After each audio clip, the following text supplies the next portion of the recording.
name's Savannah Mowery. My title is Student-Centered Learning.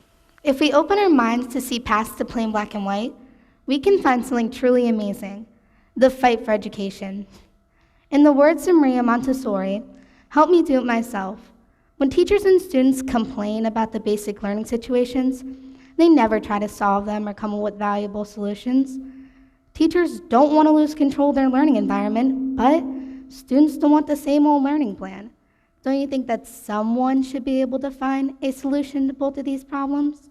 Well, I think that we should try student-centered learning because it involves the students' many interests and makes the teachers happy because they know their students are inspired by something.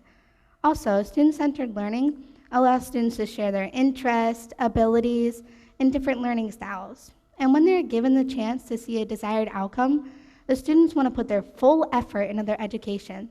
That's just some of many reasons why we should switch our learning criteria to student-centered learning. To begin, the learning environment is based on working together and listening to others' opinions and thoughts. Student-centered learning allows students to work individually, which gives them the opportunity to focus on their own interests at hand instead of not.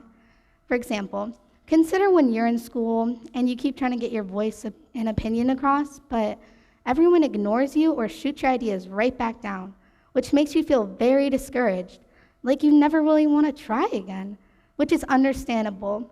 But the great thing about student-centered learning is it gives you a voice, so you'll never have to worry that you, your child, student, or friend will ever feel discouraged again. Student-centered learning allows you to take whatever pace of learning you feel is necessary and more confident with.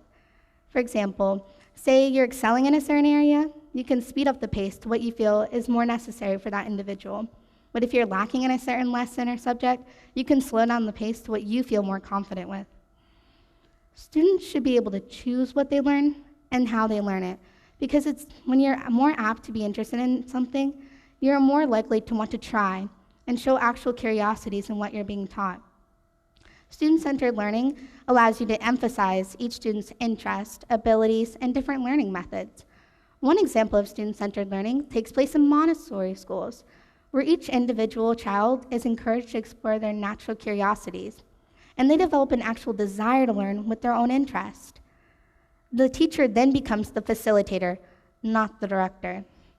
A primary student may be able to capture their understanding of letter blends, their unconventional learning such as play, painting, music, or even tactical sensory learning. Our society wants to categorize classrooms or even people in general as a whole, not individuals, which takes away from every individual person themselves.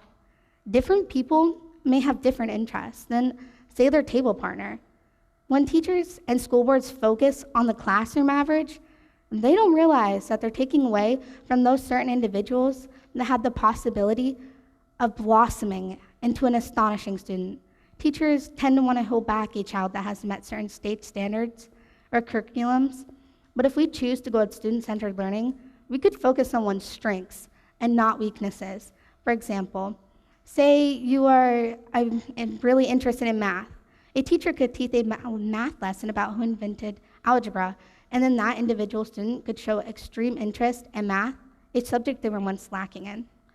John Dewey once said, "If we teach students as we taught yesterday's, we rob them the future."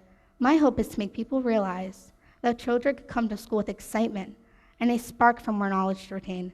Institutionalized education needs reform. The focus needs to be placed on the scholars. Thank you.